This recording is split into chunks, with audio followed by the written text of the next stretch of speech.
Well, greetings and salutations, everybody. Welcome to the best damn movie-related show on the planet Earth, the John Campea Show podcast, coming from right here in our quaint little studio. I'm, of course, your host, John Campea. Good to have you guys here. I'm joined in studio today by Ray Ora. What's up? Jonathan Voico. About to break into some ant farming.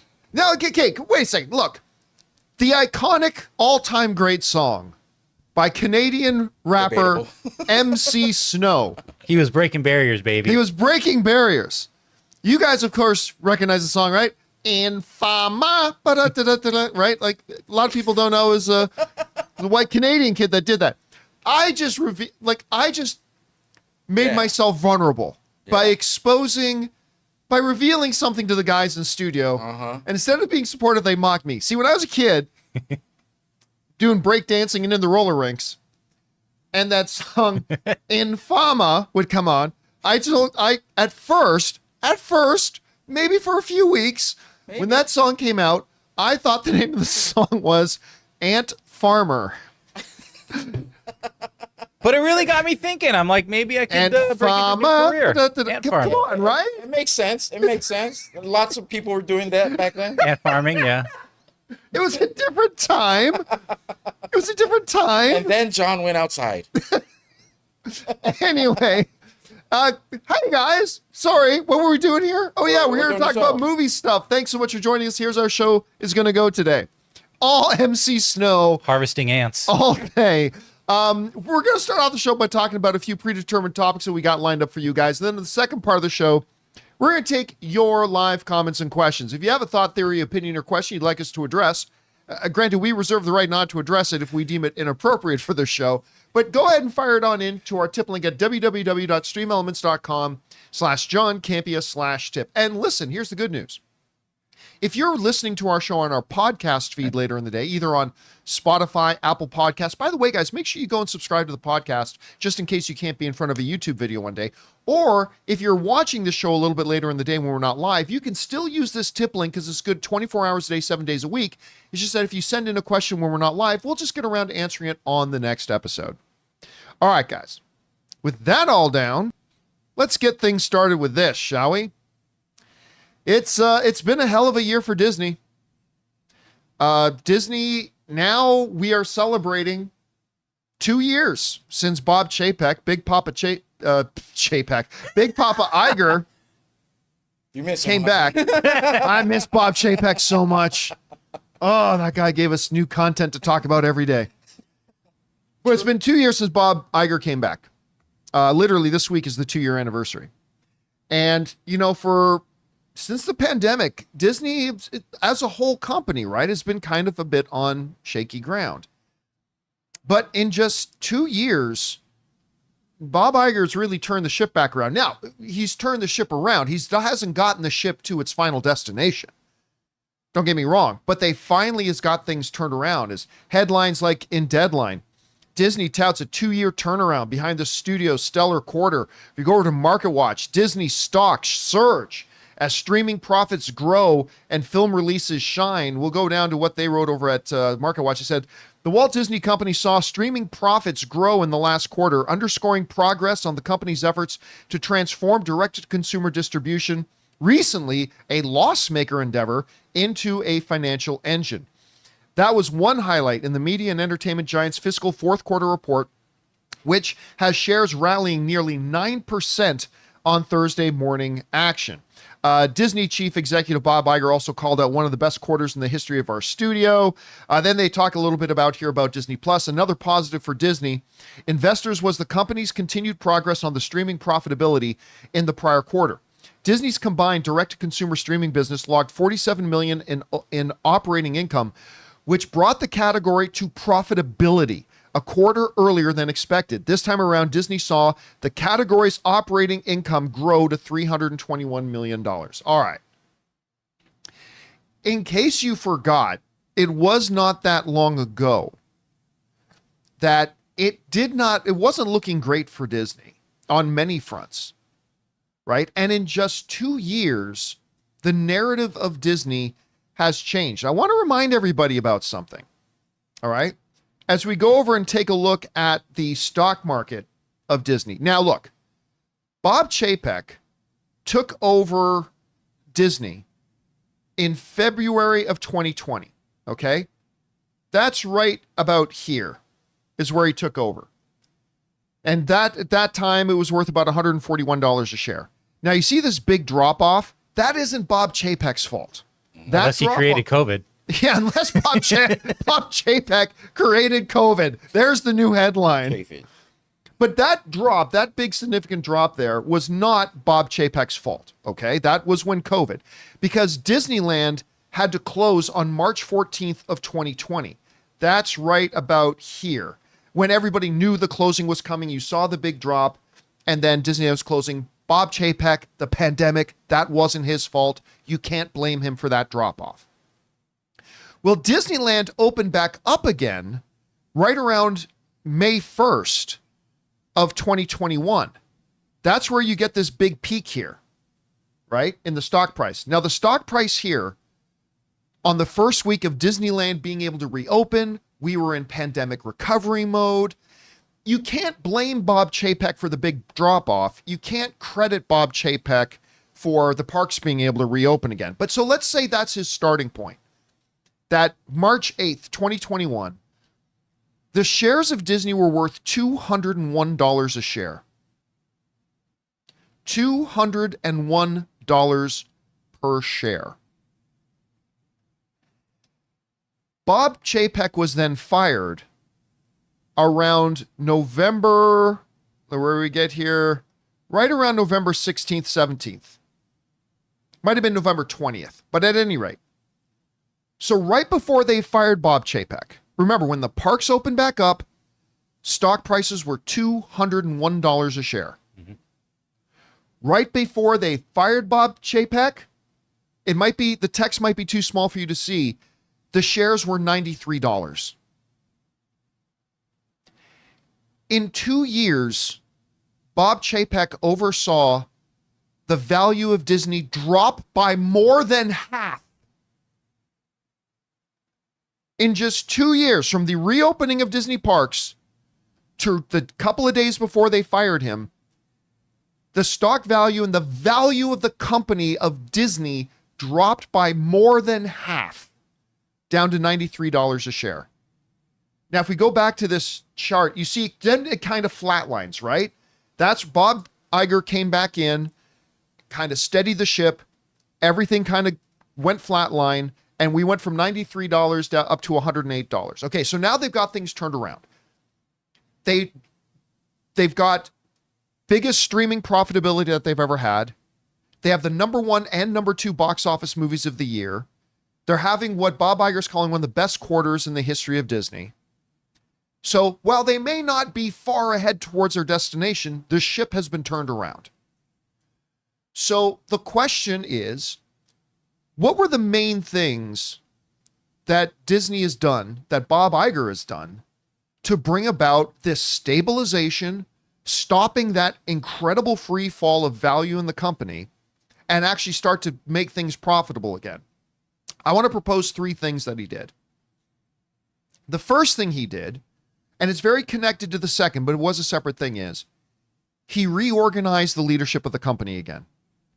You guys will remember that one of the first things Bob Chapek did when he came in, and remember, I was all for Bob Chapek when they hired him. The part where I started to go, ruh-roh, was when he did that organizational reshuffle where he created new layers of middle management. Mm-hmm. Remember that? And he put a banker in charge of that to oversee creative endeavors and all that kind of bureaucracy created. One of the very first things Bob Iger did when he came in is he dismantled all that. He said, you're not going to have a healthy company. You're not going to have a healthy body unless you got a healthy blood flow. And he said there were just too many things impeding healthy blood flow. And so he reorganized the company again. That was step 1. Step 2, on the creative front, he re-empowered the creators. One of the main things, one of the biggest mistakes that Bob Chapek did was he alienated the creators. In that middle layer of management, he literally stripped away the authority of the studio heads to decide what projects they were going to do and where those projects would go. Kevin Feige used to be in charge of deciding what projects we're going to make. And then is this project going to be for Disney Plus? Is this project going to be for theatrical? You know, all that kind of stuff. Bob Chapek literally stripped all that away. And so besides doing the proper reorganization, Bob Iger came back in and reinvested the authority back into the hands of creatives. Now, these are not things you see the results of overnight. It takes years. We've always talked about that. But here we are 2 years in, and we're starting to see. I remember Ryan Reynolds was asked, I read this, about like what fundamental changes happened in the development of Deadpool when Bob Chapek was out and Bob Iger was in. And he kind of deflected the question. He says, answers to those types of questions are above my pay grade. You could tell he was just being Canadian nice. But regardless, that was the second thing he did. The third thing he did was re-implement the philosophy of spend money on the things that improve your product. We've talked a lot on the show because one of the biggest signifying things that represents the era that Bob Chapek was running Disney was when one Marvel executive said that the mandate from the top, which is Bob Chapek, was create as much as you can, as fast as you can. Create as much as you can, as fast as you can. And we saw what the results of that was. We also saw what his philosophy towards Disney Plus was. Is just take things and throw them on Disney Plus, right? The third thing that Bob Iger did here was he reprioritized the mission of Disney Plus. Because not only did he then tell guys like Kevin Feige, no, it's okay, go back to the drawing board with Daredevil. If Daredevil is not turning out the way you want it, Kevin, go back to the drawing board with it, do reshoots. You're not liking the way Captain America 4 is coming together? Listen, you're in charge now, Kevin. You want to go back and do that? You go back and do that. We are no longer going to be as fast as you can, as much as you can, out the door as quick as you can. That's no longer going to be our philosophy. Because I got to tell you what, Deadpool and Wolverine just came out on Disney Plus 2 days ago. And it's blowing up on there. That was about 4 months after it opened in theaters. If Bob Chapek was still there, Deadpool and Wolverine would have been on Disney Plus probably 40 days after it opened in theaters. But you saw the reprioritization of getting back to the philosophy of what Disney Plus is going to be.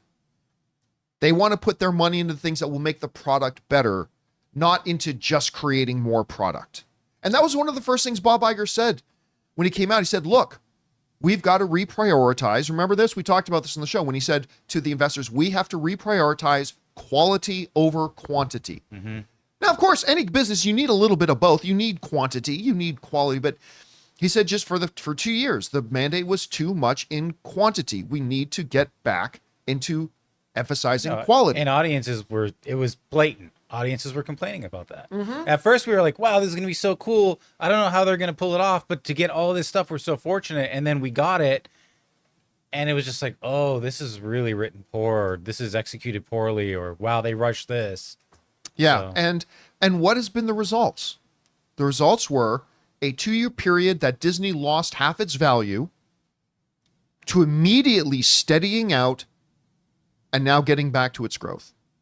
Again, the ship is not at its destination yet, but the ship has been turned around in just 2 years. This is going to be really important now for the board of Disney that are already underway in their search for a new CEO, because Bob Iger is retiring again at the end of 2026. They have to make damn sure this time that they don't make the same mistakes that they did last time. Mm-hmm. That they get in a CEO who shares the collective vision of what is making Disney successful and not try to reinvent the wheel. Yes, a CEO that is visionary. Yes, a CEO that will come in with some new ideas, but a CEO that is going to hold to the core principles that have made them successful. And then there's a lot of room for creativity around that. And I think seeing just the results and the value of the company and all that kind of stuff has worked very well. I see some people in the live chat, Feige is CEO? Feige doesn't know the first thing about running an international conglomerate company. Kevin Feige, who I love, would be a horrible choice. What does he know about running theme parks? Oh, Kathleen Kennedy. Kathleen Kennedy, right? By the way, that's the one thing in all this. Bob? Uncle Iger? Big Papa Pump? Come on. What pictures of you Oh, in boy. compromising positions does Kathleen Kennedy have on you? He'll never tell. Because why on earth, like in the midst of all these things he's done to correct the ship, why is Kathleen Kennedy still there? Why is she still there? It wasn't even his hire. It was George Lucas's hire. So it's not even like there's an ego thing there. He didn't hire Kathleen Kennedy. Why is Kathleen Kennedy still there? That's the one last thing he's got to fix. That's the one leaky spot on the boat he still has to plug. It's the Kathleen Kennedy leak. Was she even at D23? No. Yeah, that was the thing because we were speculating about that. Well, you know what? I take that back. I think I heard she was at D23. No, but she wasn't part of the major presentations presentation. in the at the Pond at the Yeah. Anaheim Conventions. Now, what's the name of the arena? Is it still called the Pond? Honda Center. That's what it's called. Yeah. I don't think she was a part of that presentation. But at any rate, when you actually sit down, everybody likes to talk about what they think is going well, but when you actually sit down and look at the numbers, and you actually look at what has actually transpired and happening. Listen, I've given Disney a lot of shit over the last couple of years. If I had a nickel for every time I uttered the phrase fuck Disney on this show in the last 2 years, I would have a lot of money right now. But credit where it's due. They have turned the boat around. Can they continue on? Can they get to the destination? That's yet to be seen, but at least it looks like they're heading in the right direction. Guys, question is for you. What do you think about this? They're coming out now and spouting off one of the most successful quarters in their history. They got the top 2 movies at the box office this year, maybe 3 out of the top 4 by the time it's all said and done. The Disney Plus is now more profitable than ever. What do you make of all this? Can they continue it? And what do you think they need to look for in a new CEO? Whatever you guys think, jump down to the comments section below and let us know your thoughts. All right, guys. With that down, let's move on to this, shall we? Under the category of really good movies that absolutely flopped, we've seen a couple this year, right? Fall Guy. Fall Guy was a really good movie. That was a shame. I'm not going to say it's a top 5 movie of the year, but it was a really good movie, and it flopped. Mm-hmm. Furiosa was a really good movie, and it flopped. I mean, we shouldn't be all that surprised it flopped. I mean, Fury Road didn't actually do that well at the box office. They waited 10 years. None of the stars came back, blah, blah, blah. But still, a really good movie. Another movie to add to that list, Transformers 1. Man, Transformers 1 surprised me so pleasantly. I remember they showed us the preview for it at CinemaCon, and I was like, oh my God, this looks way better than I thought it was going to be. This is going to be good. But then they put out a really bad first trailer. And I remember having to play defense for the movie because I'm like, guys, I know this trailer doesn't look all that good, but believe me, the previews they showed us, believe me, this movie's going to be better than that first trailer, but it was too late. You never get a second chance to make a first impression. They turned off a lot of the audience with that first trailer. The Comic-Con trailer then came out and everybody acknowledged that was a much better trailer. That was the trailer they should have led with. But the end result was that Transformers 1, I'm going to pull it up here, because it's close to zero. Transformers 1 ended up making what it should have made opening weekend.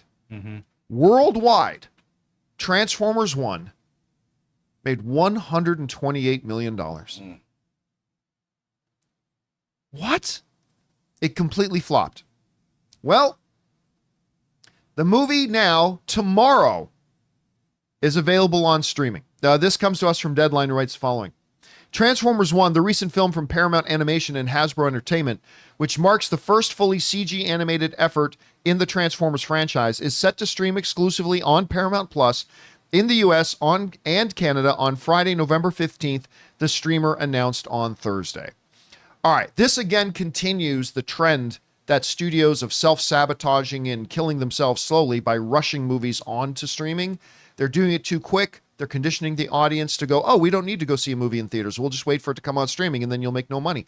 But we've already talked about that enough. We'll just focus on this. Guys, if you were looking for a reason to get Paramount Plus, at least for 1 month, this is it. I know a lot of you guys have not seen Transformers 1. I know a lot of you guys were turned off by the first trailer. Fair enough. This is a really good movie. As a guy who is a lifelong Transformers fan, one of the first things I said when I came out of it was, this is the Transformers movie I have been waiting my whole life for. And it really is. Because that one that came out, 30 years ago? I still get mad. I can feel myself getting angry right now just thinking about that god-awful movie. I don't know what you're so mad about. I mean, the better Transformers came out of it.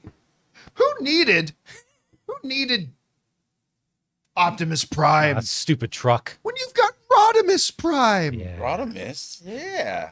Who needs Prowl when you've got Cup? What the fuck is a Cup? I mean, anyway. Honestly, who needs Transformers when you have GoBots? Come on. But so don't even get me started. I will go off on that again. But this is the movie I've been waiting for. The most true to the spirit of the Transformers things I've seen, and it absolutely flopped. But guys, seriously, if you've been waiting for an excuse to get Paramount Plus, go get it just so you can watch Transformers 1. It's a great, fun little movie. Again, I'm not going to say it's a top 5 movie of the year. I'm not going to say it's one of the great animated films of all time. I'm just saying it's a wonderful Transformers movie that I really liked a lot. And hopefully you'll get a chance to check it out. Guys, question is for you. What do you think about this? I mean, yeah, it's too quick to bring it, but it's there. Transformers 1 is going to be on Paramount Plus tomorrow. Were you one of the very few people to go and see it? If so, what did you think? If you didn't, what held you back? Are you now tempted to check it out in streaming? Would you be willing to sign up for Paramount Plus, even if just for a month, to check out Transformers 1? Whatever you guys think, jump down to the comment section below and let us know your thoughts. All right, guys, with that down, we still got a couple other things we need to talk about here, including the first trailer has dropped for Jamie Foxx's and her first movie in like 10 years, Cameron Diaz's new movie, Back in Action. They dropped their first trailer. We're going to discuss that. But also, what are the movies coming in 2025 that actually have a shot at making $1 billion? One of the outlets wrote an article about it. I thought it was interesting. We should go over it. We're going to get to those things and a few things more. But before we do, we're going to take a quick moment and thank one of the sponsors of today's episode of the John Campea Show podcast, our friends at Miracle Made. Guys, we want to take a second to thank a sponsor of today's episode, Miracle Made. Guys, it's hot outside and your nighttime bedroom temperature has a huge impact on your sleep quality. So if you wake up too hot or too cold, I highly recommend you check out Miracle Made's bed sheets. Miracle Made sheets are inspired by NASA and use silver-infused fabrics that are temperature regulating so you can sleep at the perfect temperature all night long. There are just so many things that make these sheets so fantastic. We already mentioned the self-cooling properties for better quality sleep, but they're also self-cleaning. These sheets are infused with silver that prevent up to 99.7% of bacterial growth, leaving them to stay cleaner and fresh 3 times longer than other sheets. No more gross odors. So go to trymiracle.com/Campea. That's TRYMIRACLE.com/Campea to try Miracle Made sheets today. And whether you're buying them for yourself or as a gift for a loved one, if you order today, you can save over 40%. And if you use our promo code Campea at checkout, you'll get 3 free towels and save an extra 20%. Miracle is so confident in their product, it's backed with a 30-day money-back guarantee. So if you aren't 100% satisfied, you'll get a full refund. So upgrade your sleep with Miracle Made. Go to trymiracle.com/Campea and use the code Campea to claim your free 3-piece towel set and save over 40% off. Again, that's trymiracle.com/Campea to treat yourself. Thank you, Miracle Made, for sponsoring this episode. And thank you to our friends at Miracle Made for sponsoring today's episode of the John Campea Show podcast. All right, guys, with that down, let's talk about this, shall we? Some of you may have forgotten, because it was like years ago, but there is a new action movie coming out called Back in Action that's starring Jamie Foxx and, for the first time in almost a decade, Cameron Diaz coming out of acting retirement. Sorry, now, of course, Cameron Diaz and Jamie Foxx starred together in that Annie movie. Remember that? Where Jamie Foxx was like Daddy Warbucks? That's right. Yep. That wasn't a bad little movie, actually. It was actually not a bad interpretation of it. Anyway, then the movie itself and the news of the movie kind of got lost because after this movie was in production, all that kind of stuff, remember Jamie Foxx had that big health scare? Yeah, it was really scary. Where he kind of disappeared. Then we found out he was in hospital and like... I still don't think they've ever come out and specifically I said don't think what so. it was. No. And by the way, to be honest, it's none of our damn No, business. it's That's fine. the man's personal health. If they don't want to let it be known what it is, that's totally their prerogative. No problem with that. But I'm saying, but that kind of dominated the headlines. It was scary. It was scary. Yeah. Some people like even writing, is Jamie Foxx dying? Family. Remember that there were headlines like family members have been called to the hospital. It's like, oh my God, are we about to lose Jamie Foxx? Right. Anyway, good to see him up and around and doing MGM sports book commercials. Don't laugh. I love those commercials. I know. I like him too. And I can't remember, but Cameron Diaz, you know, she went from just being the super nuclear hot blonde in The Mask to being a really legitimate actress and fun to see in a lot of different, of course, there's, you know, what's it called? What About Mary? There's something about Mary. Something About Mary. Why did I call What About Mary? Something About Mary, which is still like one of the flat out funniest movies like ever made. But then she also turned into drama and stuff like that. I even like that little movie she did with Justin Timberlake, Bad Teacher. Oh, Right, yeah. I mean, that wasn't like one of the great comedies, Yeah. but I got a kick out of it. Her big franchise to me was Charlie's Angels, because it was 3 of them, right? It was a trilogy. You know what? That's how bad. Did they actually do a third? I thought so. Maybe I'm thinking of that wrong. No, I think there was a They did a reboot with yeah, Naomi yeah, Scott. yeah. I remember that. Did they do a third? Maybe they did I'm do a looking, Charlie's but Angels. maybe it was just 2. But I mean, Full throttle, that's yeah. the thing. I loved the first Charlie's Angels. I thought the first Charlie's Angels was great. The second one, not so much. I didn't like the second one nearly as much. At any rate, we all forgot about the movie with all that stuff going on. We forgot about the movie, but Back in Action dropped its first trailer today. All right, here's what I'm going to say about it. It's not a bad trailer. All right, it's not a bad trailer. But here's my problem with it. I feel like we've seen this movie 20 times. Oh, the spouse or the parent who you just think on the surface is an everyday domestic person, but oh, they were actually a super spy. How many times have we seen that movie? Yeah. Arnold Schwarzenegger did True it best. Lies? True Lies did it best. Spy Kids? Yeah. Right. Jackie Chan did one called The Spy Next Door. Hell, even just recently, Marky Mark and his Funky Bunch did one. That was a streaming one. Oh, yeah. The Family Oh, Plan. Family Plan. Family. They just did it too. I mean, like literally. And then obviously it's all kind of an offshoot of Mr. and Mrs. Smith. Right. But I mean, it's the same thing. You know what else the trailer reminded me of? An actual really good Cameron Diaz movie. Remember she did that one with Tom Cruise? Yeah. What was it called?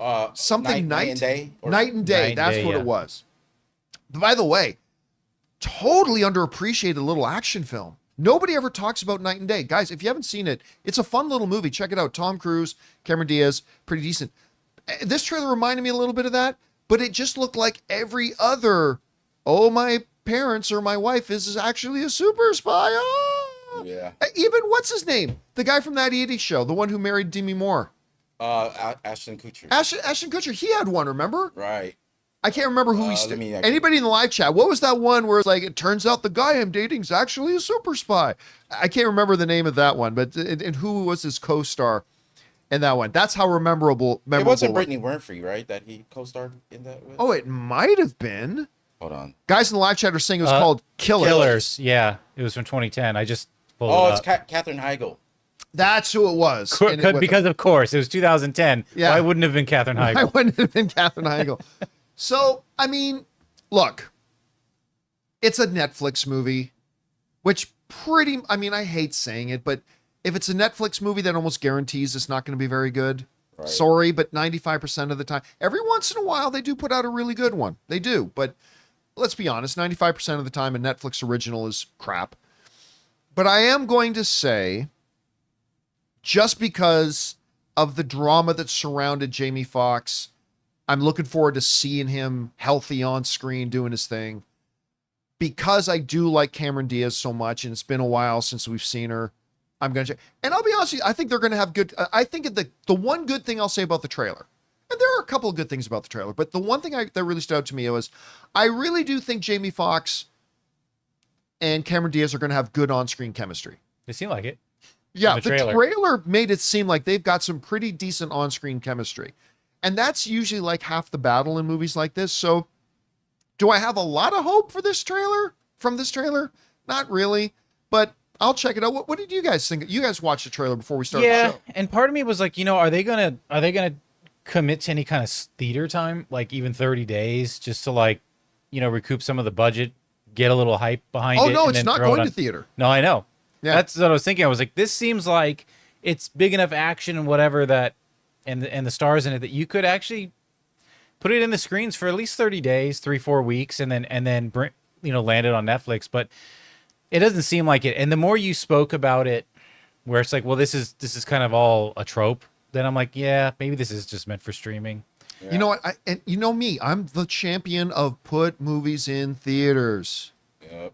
I don't know that this movie would make any money in theaters. Yeah, because I was thinking even It if doesn't look great. I was thinking even if it pulled like 100 mil, but What do you think about it, Ray? For me, it's just it's good to see Jamie Foxx Yeah. and Cameron Diaz Yeah. on screen. Just in general, it's good for Hollywood. These two are icons.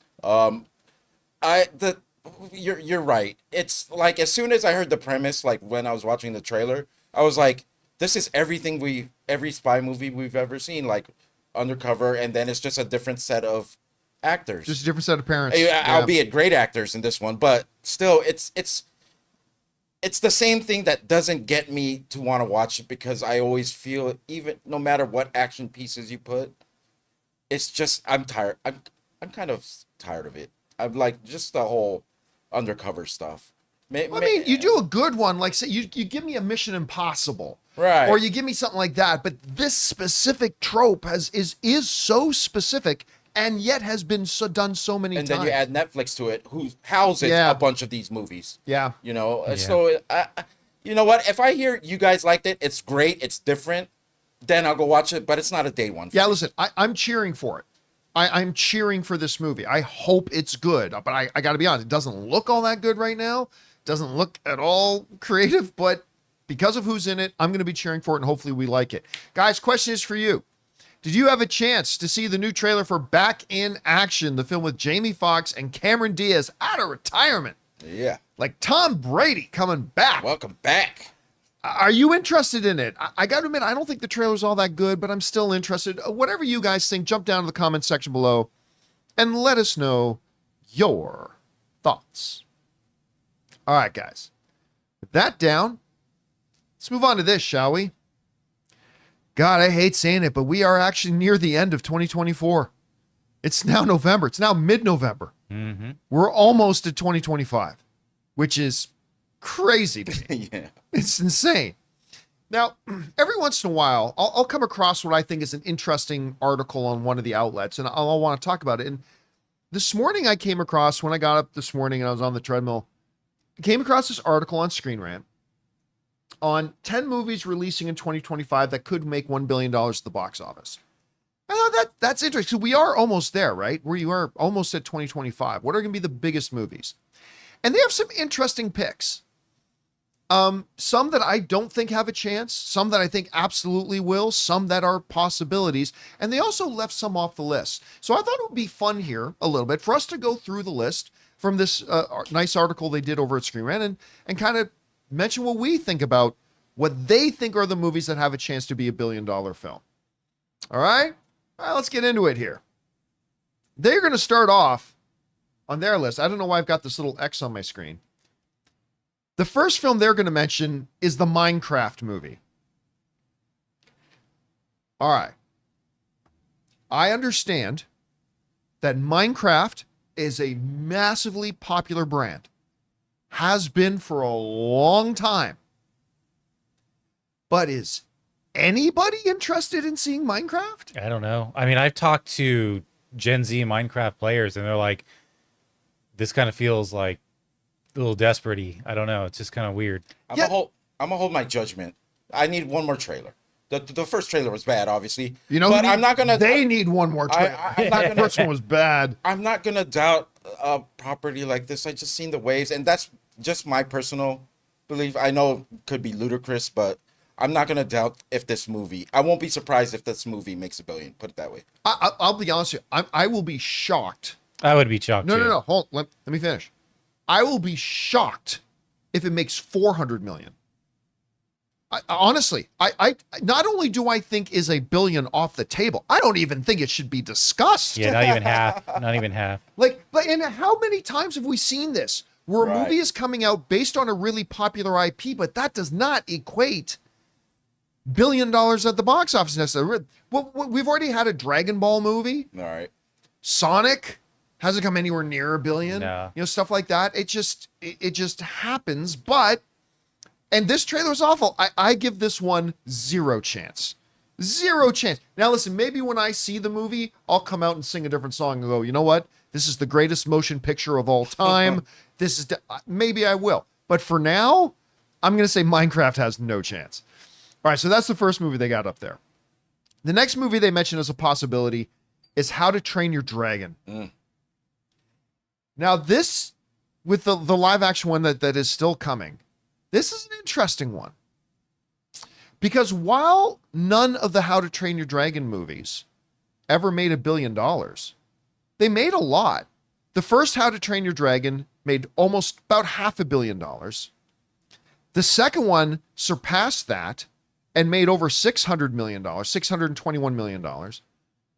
The third one, for whatever reason, the third one was great. It didn't do quite as well, but still made over $500 million, $521 million. And the reputation of the How to Train Your Dragon movies have really endured and endured well. People like these movies. We remember them fondly. And so while I don't necessarily think a live action film has a strong chance at $1 billion, I'll say 10%. 10%. And you guys got strong feelings on whether this could be $1 billion contender? And it's a live action, right? Yep. You know what? You're reaching for the same audiences, I feel. Now the live action may draw some new ones, but I think at best 7 to 750. Okay. Yeah, that's which good. is huge. Yep. Yeah. All right. Let's go on to the next movie that they list as a possibility for the $1 billion club. Michael. We've been talking about this movie a little bit lately. You know, first of all, I'm still shocked that this movie's even being made. But man, when they showed us the preview for this at CinemaCon, my mind about this movie changed. I went from, I don't know, the controversy, a whole bunch of people aren't going to be happy and blah, blah, blah. And then when I saw the previews they showed us, and guys, wait till you see what they showed us at CinemaCon in April. I changed my mind. I'm going to say 95%. I will be surprised. I'm not guaranteeing it'll be, but I'm going to say this right now. I will be surprised if this is not $1 billion film. John, when's the last time a musical biopic has been $1 billion film? Well, that's a good question, but I think this will be it. Yeah, the world is going to come out to see I it. think the world is going to go see a Michael Jackson Just biopic. don't think domestically. We're talking about his impact on Globally. the world. I mean, despite what happened behind closed doors, we're not going to get into that. It's just the amount he drew those fans and just reliving his songs and stuff. We'll get some people in the theater. I mean, yeah, and at first I was like, I don't know, a biopic, but Bohemian Rhapsody made almost 9/11. Yeah. Bohemian Rhapsody got real damn close. So, And yeah. it helps that he looks exactly like Michael. Oh It's my like, God. Guys, wait until you see. It is uncanny when you see Michael Jackson's nephew who's playing the role of Michael Jackson. I mean, you know me. It is not the important thing that you make them look like him. That's not the important thing. But it is shocking how much he looks like his uncle and how much he sounds like his uncle. Like it's pretty weird, man. But anyway, I really do think this will be $1 billion film. Now, of course, if we find out the movie sucks, we could change our minds on this later. But for now, I'm going to say this one has a real strong chance. Real strong chance Really strong. at being $1 billion film. All right, let's go on to the next one. The next one they've got listed here is Fantastic Four: First Steps. Bum, bum, bum. By the way, I love that music score. That Michael Giacchino music score Yeah. they played for us at the Marvel event. Yeah. It's top notch. I thought it was really good. I could almost see the movie in my head I know. happening. Aside from like maybe the Avengers theme, this is like right up there for me. It was really, really good. We'll see how it plays in the movie. Yeah. Now, I know there's a lot of people who are saying this is going to be a $1 billion film. I don't think it will be. I think it'll be good, but it's got several things working against it, right? First of all, for an MCU audience, it's a brand new property.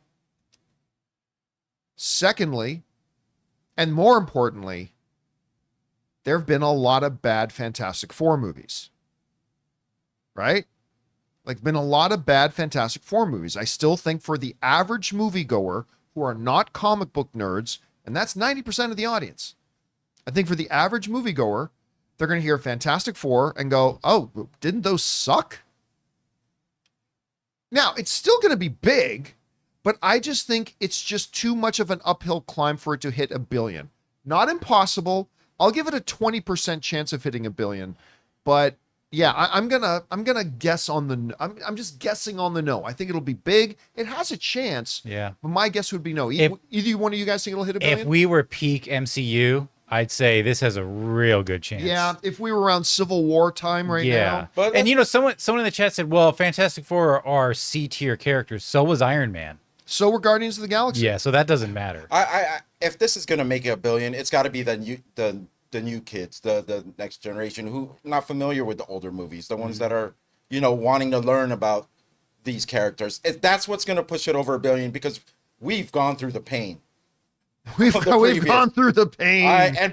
But even with me, I'm still gonna watch this because I want a good Fantastic Four. Well, you're right. It's going to take both, right? It's going to take the loyal, long-time, hardcore fans of Fantastic Four, but it ain't going to get there on there. It's got to get in that new audience, the ones who haven't seen the Fantastic Four before, who didn't grow up with them, and can they win them over? I hope visually they take cues from what do you call it, Doctor Strange, where it's just like, you know what I mean? They push the envelope. But and I hate saying this. Say it, John.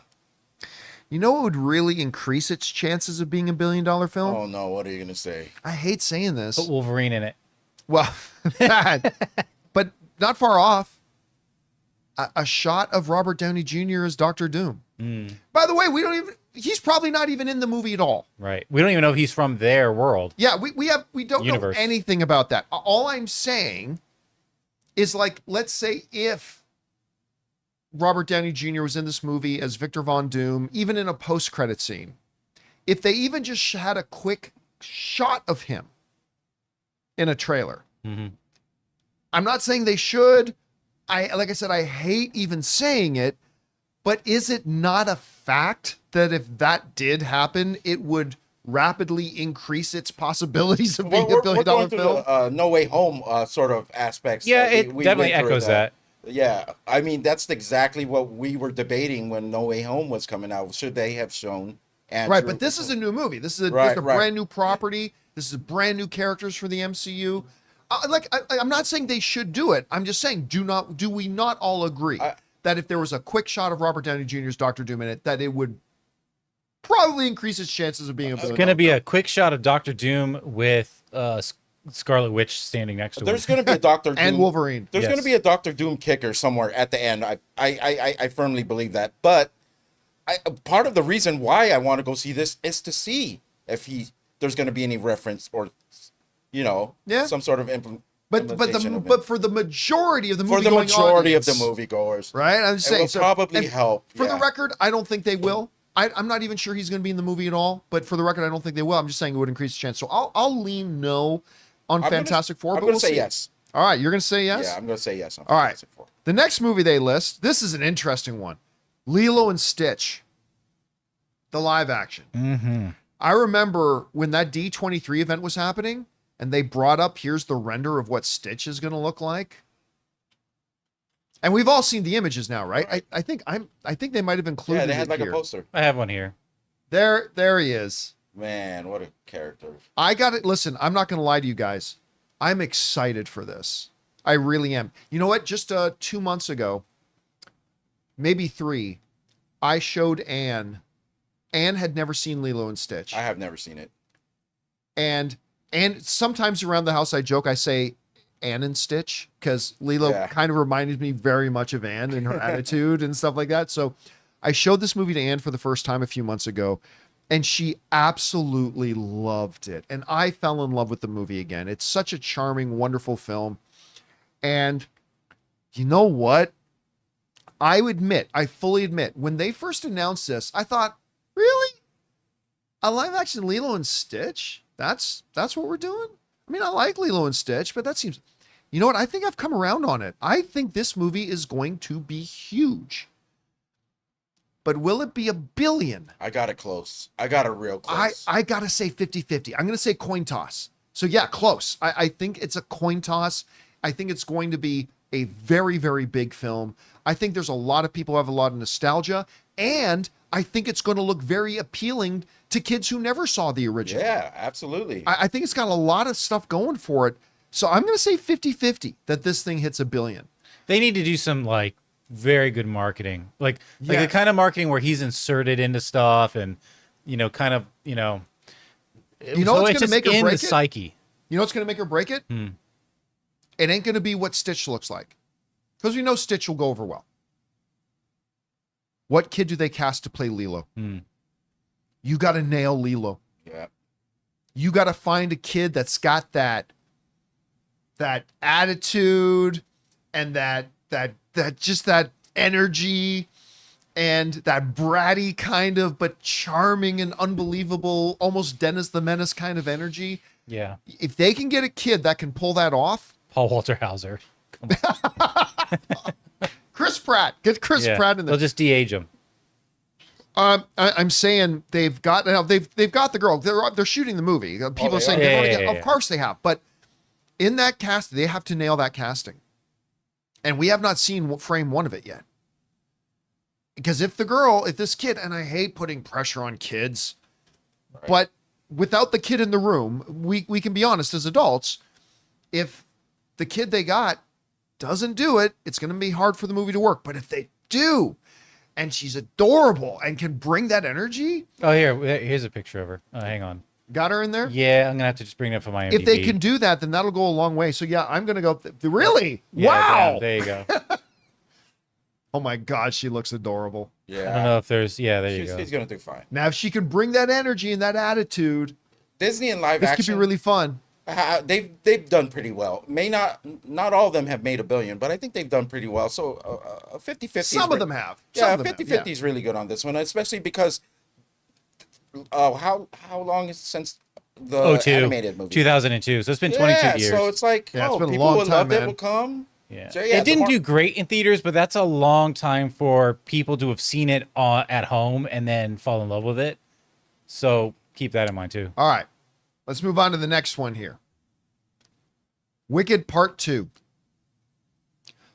Listen, I'm not 100% sure that the first Wicked will make $1 billion.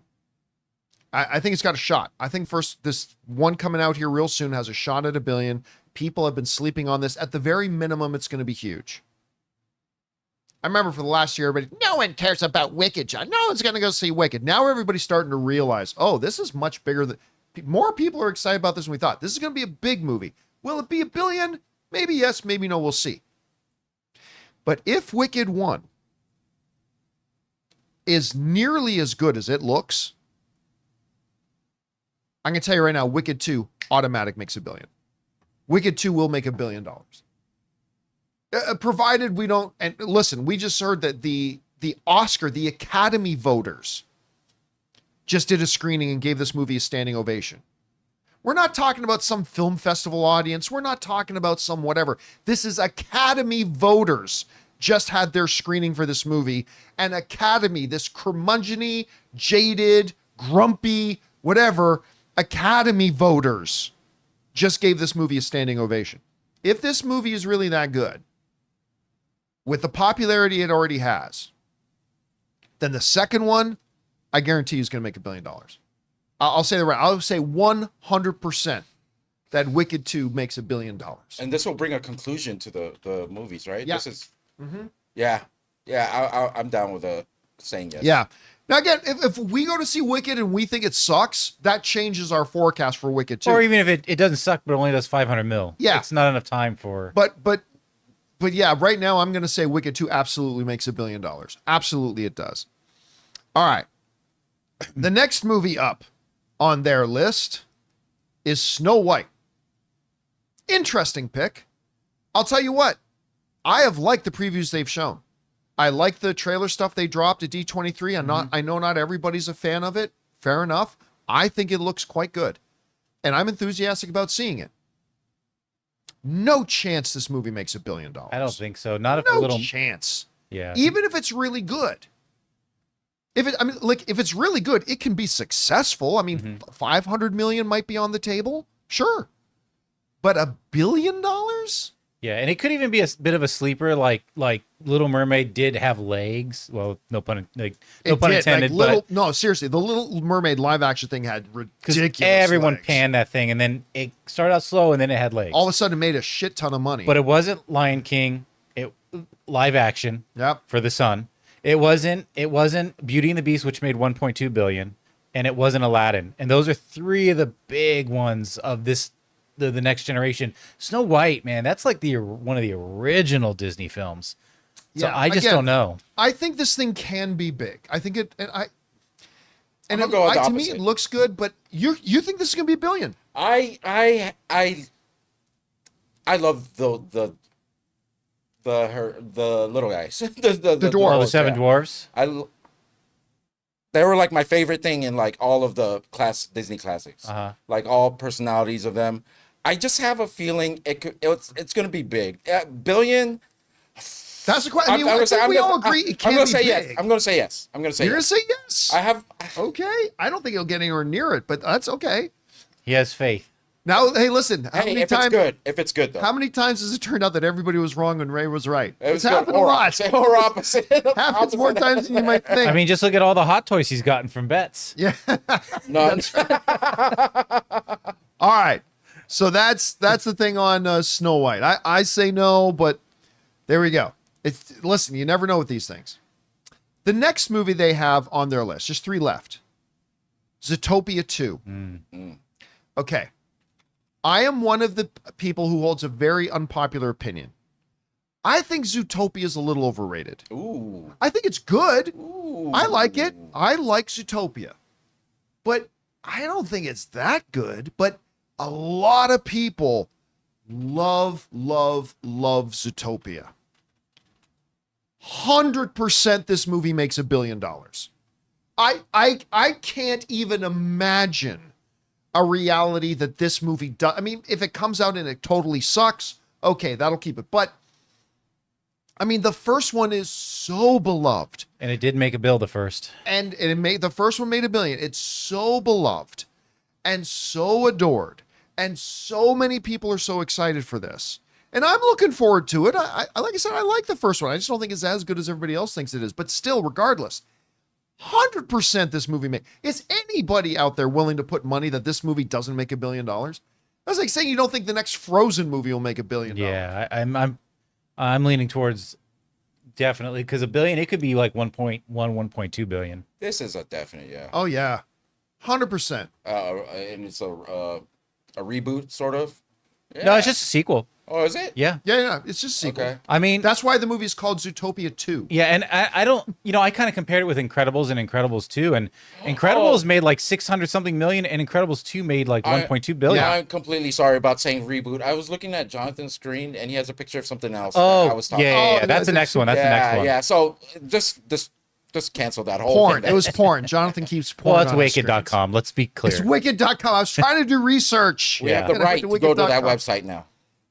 But yeah, 100% this thing makes $1 billion. As a matter of fact, it is the most lock, except for the final movie they have on this list, which is easily the most lock. Nope, not this one. Sorry, I forgot. There's one more. Here's after one this. more. There is one. I'd say Zootopia 2 is the second most guaranteed lock to be $1 billion. Really? Yeah. I We'll think- get to the number one in a second. I think that's one. The next movie they have on their list is the next Jurassic World movie, Jurassic Rebirth. Now, have Blade in I this can movie? already hear everybody going, Jurassic's played out. It's not going to make $1 billion. Guys, the last Jurassic movie was not that good. And it still made $1 billion. Yeah, and it's not Transformers either. Still better than like Transformers 4. everybody said when the last Jurassic Park movie came out, everybody was like, I can't remember what the name of it was. What was the name of it? Dominion. Everybody was like, this doesn't look good. This looks stupid. And I agree. Yes. And guess what? That movie still made $1 billion. The only one I never saw. And now this new one has got Scarlett Johansson. It's got Blade. Imagine if he was actually playing Blade in it. Oh, Yeah. Mahershala Ali fighting vampire dinosaurs. Okay. There's your $1 billion film. There you Do go. we have to go there to get a Blade movie? Is that what we got to do? Look, I think the Jurassic World and the whole thing, it has a recipe for $1 billion. You got 100% it action, does. adventure. You got that find ways that a dinosaur could sneak up on a huge dinosaur could sneak up on somebody or like mess around with Chris Pratt. All those tense moments. It's just a wild time with Jurassic World. It's a wild time in the theater. Who doesn't like a wild time in the theater? And listen, I like most of the Jurassic Park movies, even the Jurassic World movies. I've enjoyed. Again, not so much Dominion, but here's the thing: do not underestimate the general movie audience's desire to see giant dinosaurs eat people. Yeah, destruction, everything. It brings along several things. The franchise is old enough now that it comes with nostalgia. You've got two great, brand new, big stars in it. And it's Jurassic. Look, am I going to guarantee that this movie makes $1 billion? No. I'm not going to say this is 100% billion. All I'm saying is don't be too quick to rule it out. Because even when they put out a mediocre one, Still clear it still made $1 billion, right? This is a franchise that's got some magic dust on it. So I will guarantee it, pussy boy. you're going to guarantee is a it. guaranteed $1 billion. I out of this whole list, other than our number one, this is my guaranteed right here. I will say 65%. 65%. I mean, it's going to be huge. We all know it's going to be huge, but I'm going to say 65% it makes $1 billion. All right. Now we move into what is the absolute guaranteed lock of locks. The last one on their list, Avatar, Fire and Ash. Is there anyone, like I know I already said this about Zootopia too, but come on. Is there anyone that's going to put money on this movie not making $1 billion? Anyone? No, didn't think so. The two Avatar existing films are two of the highest grossing films in history. And listen, I had my doubts going into the second Avatar. That movie was great. The second Avatar was great. I had such a good time. A little long, little too long, but whatever. Never doubt good Canadian kid James Cameron.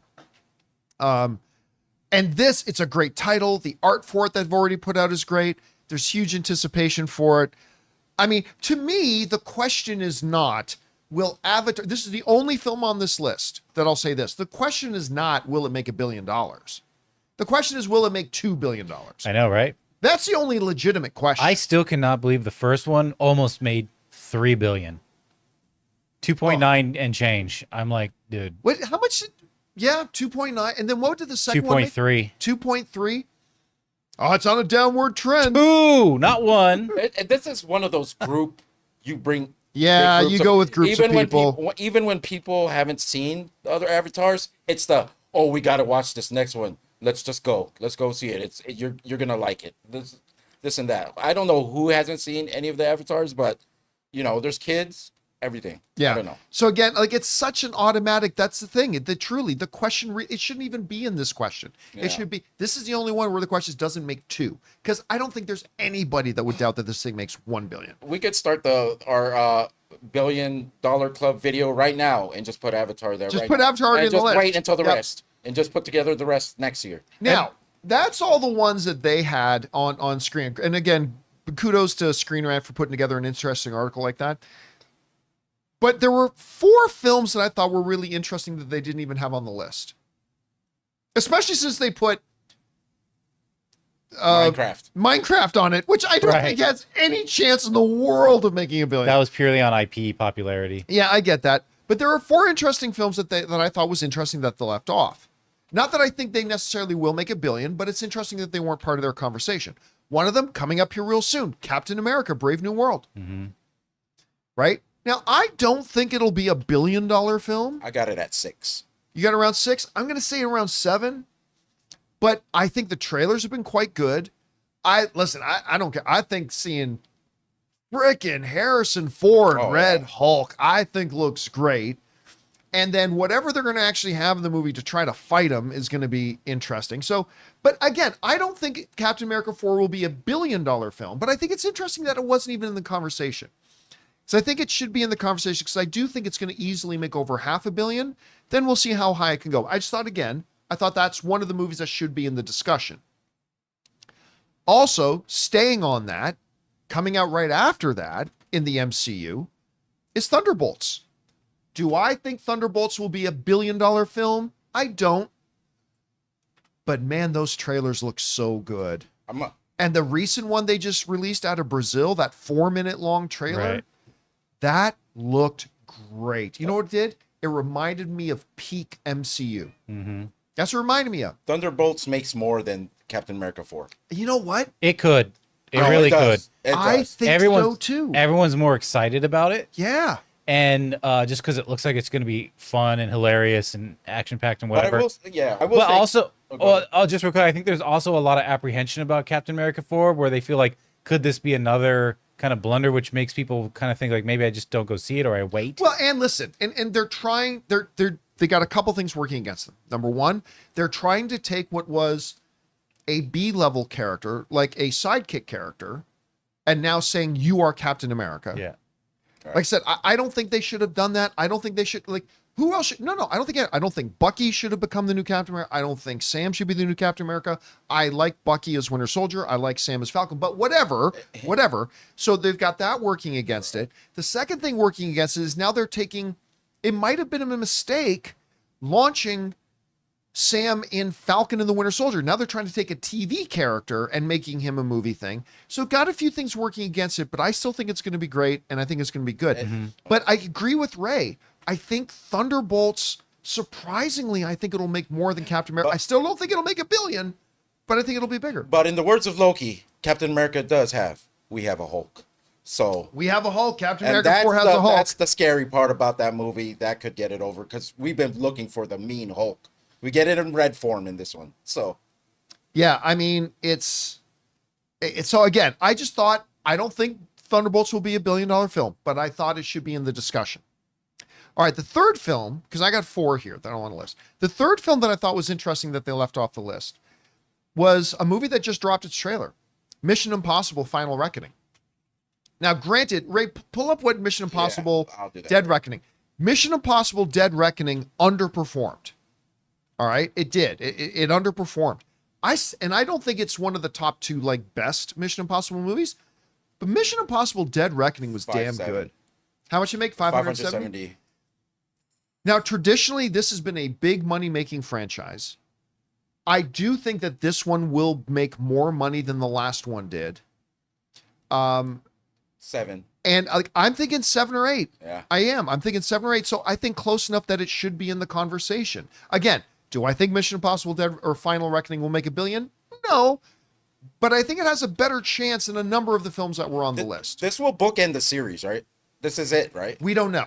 Okay, the trailer looks like it's going to be the final one, but nobody, Tom Cruise, the studio, nobody has said this is the final one. That's why I feel Wicked 2 has a chance to make more money than Wicked. It's only because it bookends the story. Well, same thing like a Harry Potter. And if Wicked's really good, it will bring in more people for the next one. Into place, yeah. All right, so the 3 that I got so far: Captain America 4, Thunderbolts, Mission Impossible. The last one, again, is another one that I don't think it's going to make $1 billion. But it's just interesting that it's not in the conversation, considering it's going to be the first film of a brand new cinematic universe, Superman. I have said, I actually don't think Superman is going to make a ton of money. It doesn't need to make a ton of money. It just needs to be really good to pave the way for success for future films. There's a lot working against Superman. Everybody had given up on the DC movies. You know, we've already had several cracks at Superman. There's a lot of things working against it. So even if the movie is great, I don't think it's going to be all that successful, and that's okay. Your first one's about building a foundation for success in the future. That's fine. But I still think it's interesting that it's not in the conversation. Right. And I think because you never know. If the movie is as good as we hope it is, if it catches lightning in a bottle, maybe it has a chance. I'm thinking they should celebrate and pop bottles and be super happy over at DC and Warner Brothers if Superman makes $500 million. If they do, they should be happy, but it should at least be in the conversation. 2 head-to-heads for you. Superman, who makes more? Superman, Captain America 4. Captain America 4. Also, then you definitely have Fantastic Four making more than Superman. Yes. Ooh. Yes, I do. I think Superman makes more than Captain America 4. I don't know, man, because Captain America 4, say what you want about it, it's in an established universe with a character that the audience already likes. You've got a number of elements there. This is a first out of the gate, another brand new Superman when everybody in the audience clearly had already given up on the DC movies. And so DC is in what I'm calling a rehabilitation stage. You got to rehabilitate it, gain the trust of the audience back, and then the franchise can make money down the road. But it's going to mean they're going to have to take their licks financially with their first 1 or 2. But I hope you're right. I hope you're right. James Gunn, I'm excited man, for the Superman movie. I don't bet against James Gunn as in quality of movie. Money, I don't know yet. So we'll see. Yeah, we'll see. We'll see. Anyway, guys, question is for you. What do you think about that list? First of all, the list that the article gave us was great job again on the article, and the extra films that I thought should at least be in the conversation. Which ones do you see making $1 billion in 2025? Whatever you guys think, jump down to the comment section below and let us know your thoughts. All right, guys. With that down, let's get on to the most important part of our show here, which is taking your live comments and questions. You got a thought about other movies we should consider in there? Any thoughts about the topics we discussed already? Anything else? Whatever you guys want to talk about, that's what we're here to do. But before we do that, we're going to take just a quick second and thank another sponsor of today's episode of the John Campea Show podcast. I'm wearing them right now. Our friends at The Perfect Jean. Guys, we want to take a second to thank a sponsor of today's video, The Perfect Jean. So the colder season is here, and guess what?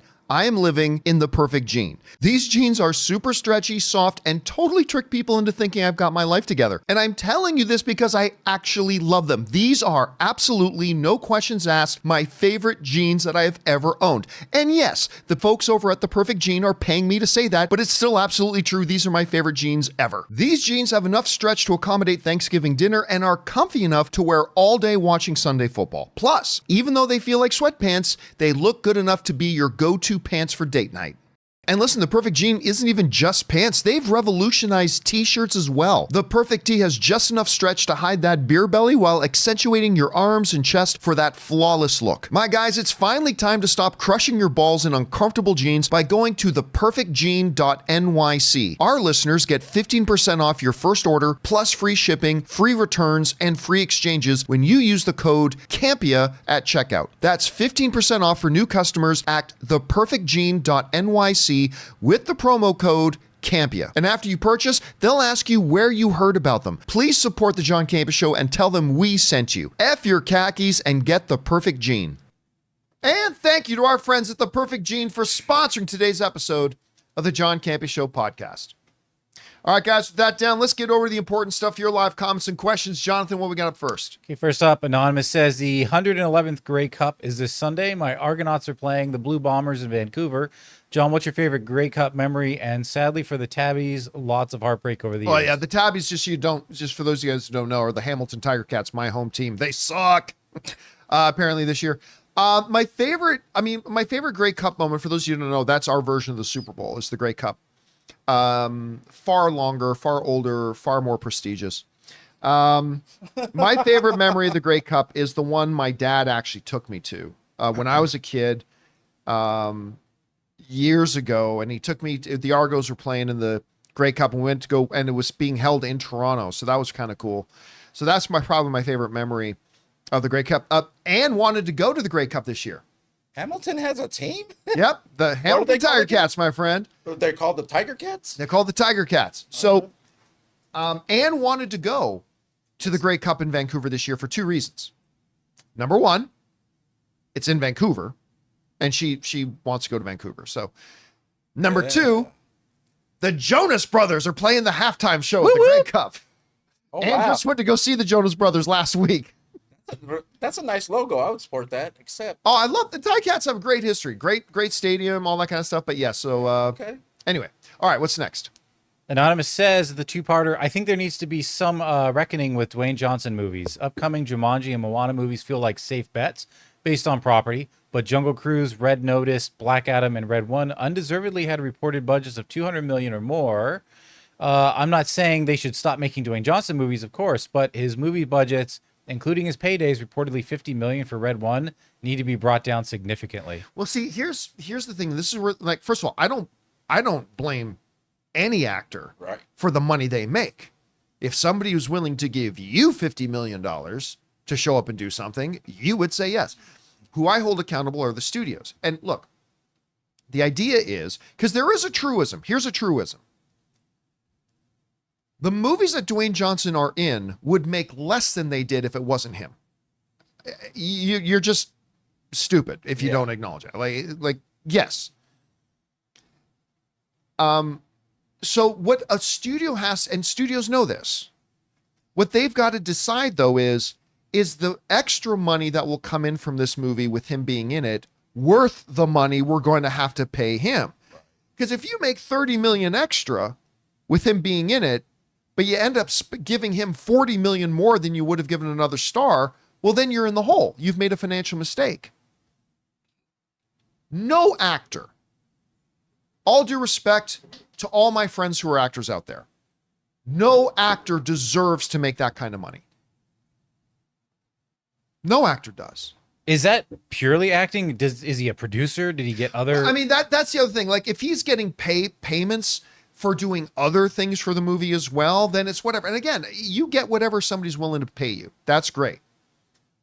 I remember when I was at AMC and I went into my contract negotiations. This was early, not at the beginning, but it was fairly early in the days of AMC when I was doing AMC. And we went into our contract negotiations because I had been there for about a year or two at that point, and they wanted to put me on staff. Right? Like I had started AMC on a freelance basis. Then it was time for them. They wanted to put me on staff. And again, this was a while ago. And this is going back a ways. And I decided to go in when they were asking me what I wanted my salary to be. And I said $100,000.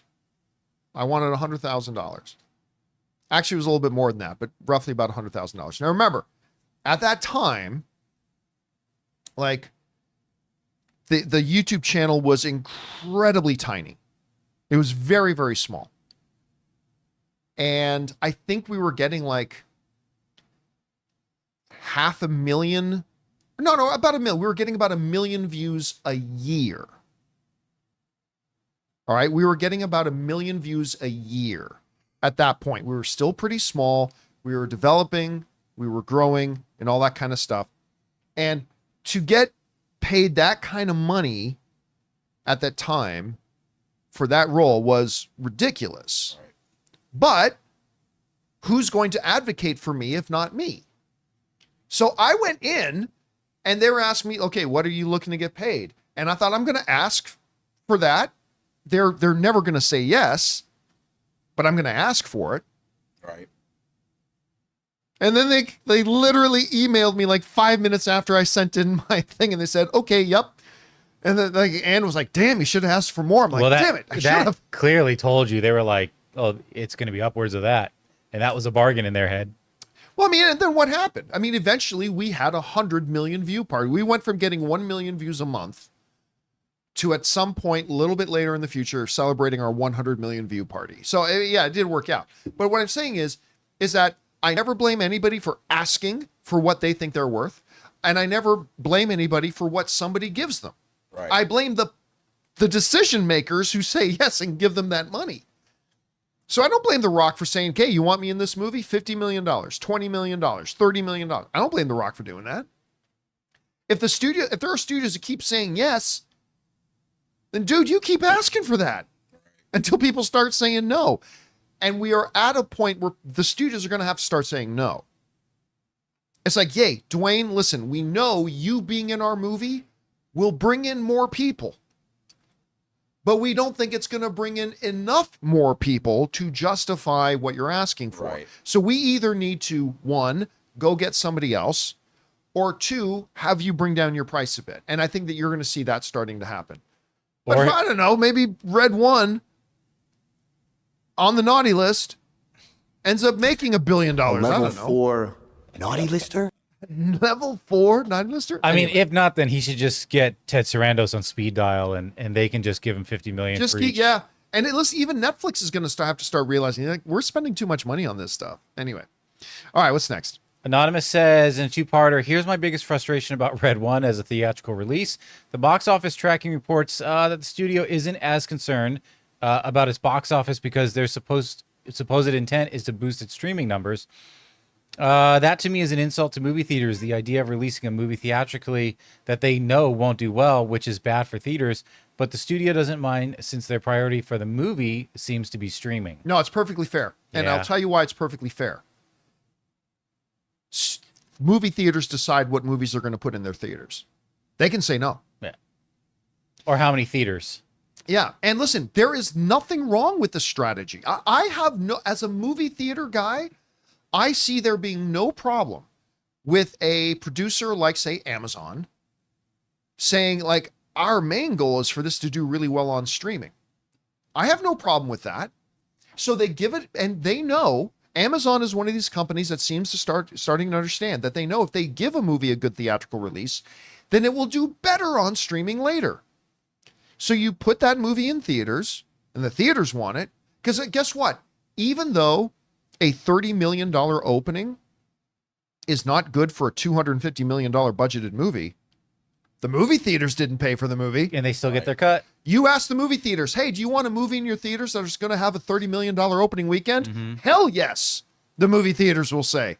Hell yes. Movie theaters don't care if Amazon spent $5 billion making Red One. Yeah. They don't care. That doesn't affect them. They're like, oh, you're going to give us a movie in our theaters that's going to make 30 million opening? Maybe make 100 million domestically?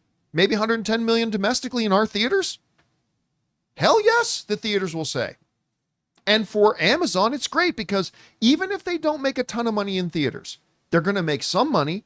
And then when they launch it on their streaming platform, because it had a theatrical run, it'll have a bigger debut on their streaming service. So it's a win-win for everybody. Trust me, the theaters are totally okay with that. Yeah. They're not tying their hands. Nope. All right, what's next? Anonymous Steve says, hi, John. What is your reaction when the offspring is revealed at the end of Alien Romulus? Gross. Yeah, I thought it was sick. Oh my God. When that thing showed up, I'm like, it literally made me feel unsettled. Like, it is a brilliant design. It is a brilliant design. Do I like the story arc that got it there? Okay, that's another discussion. But when the camera pans out and you first get a look at that thing, I felt disturbed. Ray, you made a sound. Yeah. I could actually hear Ray going, "Ugh." Like, yes, pretty disturbing, man. Pretty disturbing.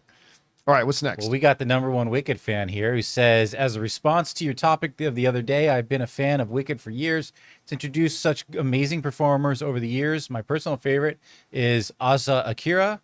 Which is yours? I don't never care. seen it. I've never seen Wicked. Don't care. Yeah. I mean, look, I know, what's her name? Menzel?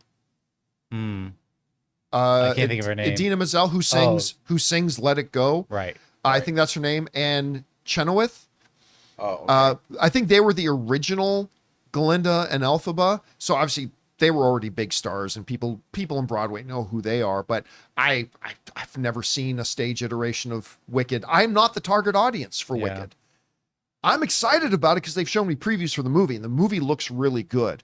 But I'm generally not the target audience. I've never seen a stage rendition of it. But that's the thing. There's a lot of people like this out there who do know the stage show, who are this. I'm telling you, man, the $1 billion movie, maybe not, but it's going to be huge. It's going to be really, really big. Yeah, Dennis Hennon live chat. You mean Adele Dazeem? Yeah, I was thinking the same thing. That is one of the greatest Oscar moments in history. John Travolta going, Adele Dazeem. You mean Idina Menzel? Here is the wickedly wonderful Adele Dazeem. Like, Adele Dazeem or Johnny Manziel. Johnny Manziel. I might as well just said that. All right, what's next? Will Connor says, spending my day off, my best friend's having a few drinks and binging the last 4 episodes of Penguin. We're both fully convinced we can fix Sophia. She's going to fix you. You better watch it. Ah, yes. By the way, like, everybody was wondering, wait a minute, doesn't that mean Sophia and Catwoman are sisters? Uh-huh. And we were waiting to see if they would bring that up. So, like, what does this mean for the future? Don't know. God, that finale was so good. It wasn't the best episode of the series, but it was such a good finale. They stuck the landing on that brilliantly. All right, what's next? Send Me Your Blade script says, Anthony Mackie did a fine job leading the role in Elevation. The script was just on par with Madam Web. Had to walk out of the theater halfway through. For how well he was able to lead with that script, he will shine even brighter leading Cap 4. Well, look, make no mistake about it. Anthony Mackie is just a great actor. Yeah. Right. Like, you just go through his filmography. He is a truly wonderful actor. He's not just a comic book movie actor. He's a really good thespian. He's a true actor.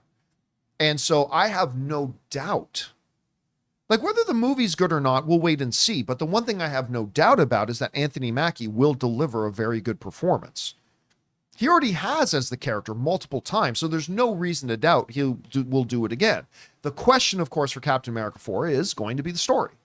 Do they do it well? Do they execute it well? All that kind of stuff. But the one part will deliver is Anthony Mackie will give a good performance.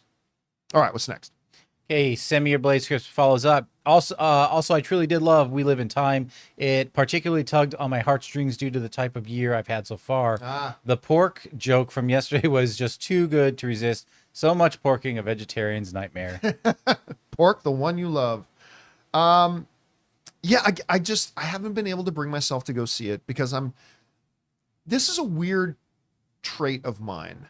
When there's something I'm looking forward to or somebody I really like in a movie, and then I hear bad things about it, I'm like, then I don't want to see it. Because I don't want to, like, sully in my mind. And I'm not saying that's the way people should be. I'm not saying it's the way I should be. I'm just saying that's the way I am.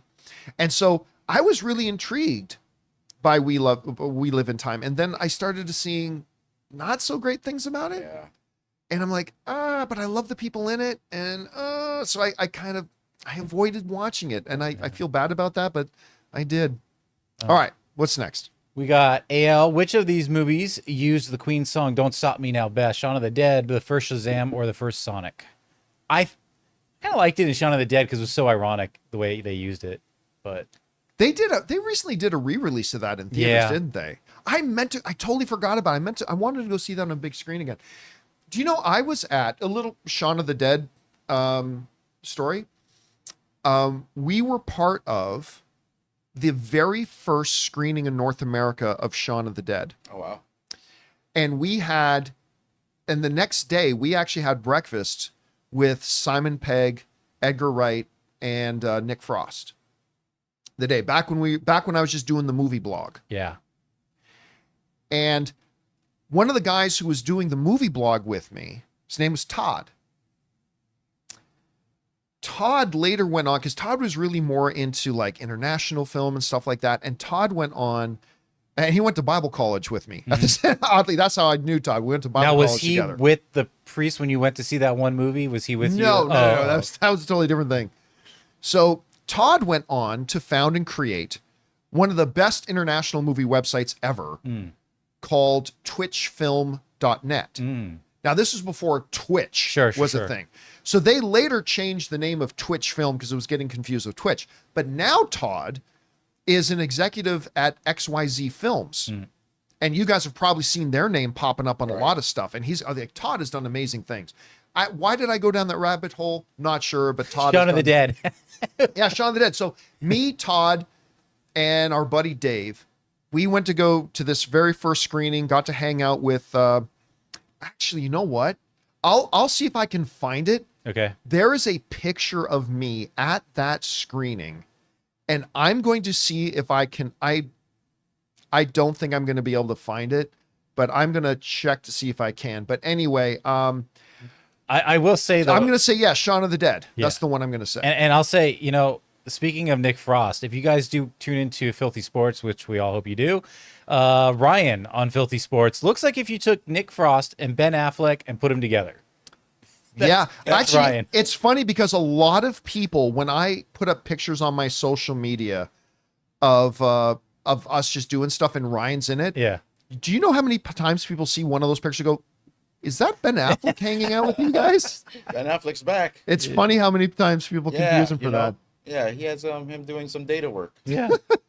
Well, anyway, All right. What's next? we got Chip Crisper who says, "Hey John, speaking of Jamie Foxx and his health issues, he's set to do a Netflix comedy special, and he specifically said he's going to lay out exactly what happened to him during that time." Oh, wow. First of all, a lot of people forget he has roots in comedy. Yeah. Oh yeah, man. That would be great to see. In Living Color, remember those days? Back And you on know stage what? again. Remember Jerry Seinfeld had that comedians in cars getting coffee? Yeah.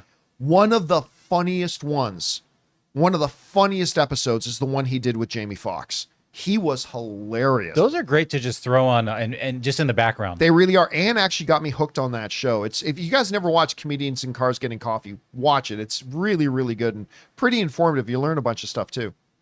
All right, what's next? Here's our last tip. Regarding Superman making $1 billion, I say it has a good chance. DC has a brand currently has a number of wins under their belt. Cape Crusader, Superman, Penguin, Arkham Shadow. Only downer was Joker 2. If Creature Commandos hits, that's 5 out of 6 wins. Most of those are out of theater though. Yeah, I mean, which is the big problem. Look, again, with Superman, it's got to be great. I still don't think it's going to have huge box office legs. I just don't. But do I believe in the future of the DCU? 100% I do. I absolutely believe in the future of the DCU. I absolutely don't believe Superman's going to make huge money, and that's okay. That should be expected. The question is, will Superman be awesome to rehabilitate its image and get people back and interested in the DC properties again? And if they do that and lay the future for success in the future, then they'll be in pretty good shape. Yeah, definitely. All right. What's next? Okay, moving on to our members. We've got King Daddy Goat who says, "Hey John and crew, hope all is well. Currently going through a breakup after a 9-year engagement. Oh no, I'm so sorry to hear that. Yeah, I've been really upset all week, and I just want to thank you guys for the laughs you've given me through the year, or through the tears, and through the years. Thanks for being you. Much love, and bring on the filthy." Oh, thank you so much for that. And listen, that's one of the great things. We talk about this all the time. One of the great things about movies and the communities that discuss them is that it's not just a distraction. I don't like it when say movies are a distraction. No, man, they're an oasis that give us a reprieve from everything going on in our life. We get to recharge ourselves emotionally, creatively, our imaginations. And when we come out of movies or talking about movies, the problems are still there. We're just in a different place to deal with them. And that's one of the things that I love about the art and that I love about movies. So anyway, I'm glad. Thank you for sharing that. And we're glad we can be here for you for that. All right, what's next? One more tip. It bounced down, so I didn't see it. Sif Ellis says, Marvel Studios just released a teaser for What If episode with title, "What If the Blade movie actually came out?" Oh, come on. And he says, "Sorry, Ray." What if the Blade movie actually came out? Yeah. Wouldn't it be funny That's such a great. or sad? But wouldn't it be funny if No. if No, John. It no won't. if they had Blade in What If, Yeah. I think that would be absolutely Before hilarious. Okay, by the way, I wanted to share this because we were talking about it. Bring this picture up. That is a very long time ago picture. Look how different Edgar Wright looks. I know. But that is me and Edgar Wright. Looks like a kid. Maybe not a kid, but you so know. do I. That is me and Edgar Wright on the night of the very first North American screening of Shaun of the Dead. And that's Edgar without his beard. Still kind of the same haircut. So do I, actually. I still have the same kind of haircut. But that is then. And listen, I've been very lucky over the years to do a lot of great stuff. When they did their screening in LA of World's End, Right. they asked me to be the moderator for the Q&A after it. So that's me and Edgar there. That was me presenting Edgar with our AMC Film Fanatics Award Edgar came and to the party. I used to do this Masters of the Web party, so Edgar was there for that. That's me and Edgar again. Anyway, so I've been very lucky over the years to be able to do and sit down with Edgar Wright a number of times, but let me bring that one again. First North American screening of Shaun of the Dead, and with me, and just God, does he look like a kid in that? 20 years ago. That was 20 years ago. This picture, Yeah. 20 years ago, 2004. Wow, I was still working in finance. I wasn't even in it. that's how long ago it was. Anyway, okay, sorry. Let's move on here. What's next? Forbidden says Blade is in What If season 3. Oh wait, boy. so maybe Blade is in. Oh, do they actually have Blade in What If season Yeah, that's 3? what they just said. So I was about to see. say, wouldn't it be funny if Blade was in What If season 3? I don't remember Blade being in the trailer. He probably was. Maybe he was, and I just skipped by so quick that I or missed it. maybe we just can't believe it. It feels like a dream whenever Yeah. we see Blade. All right, what's next? Joel says, obviously with Wicked and Moana 2, it's kind of a moot point, but I think the absolute best weekend to release Red One, any big Christmas movie, is Thanksgiving weekend. Yep. Big holiday movie going weekend, families together, and Christmas hype ramps way up. Yeah, I kind of agree. Aside, you would think Christmas weekend would be the one, but it's the one ramping up to the holiday, in my opinion. Yeah, but true. But you also got to look at the competition. Yeah. And will you get buried? And Thanksgiving, yeah, you. It sounds weird to say a movie with Dwayne The Rock Johnson and Chris Evans will get buried, but it would get buried. So this is probably the best it's going to do. Is my guess. We'll see. There you go. All right, what's next? Jai says, hot take. I used to think the main Jaws theme was John Williams' single best piece, but after listening to it again, I recently might have to give it to the Superman theme. I don't see how that's a hot take. There's a lot of people. You out literally there. could tell me any of his themes, and I'd be like, cool. Yeah, I mean, name. What are you going to do? Like, you can make an argument for the Harry Potter one. You can make an argument for E.T. You can make an argument for definitely an argument for Indiana Jones. Like, to me, it's always going to be the Imperial March.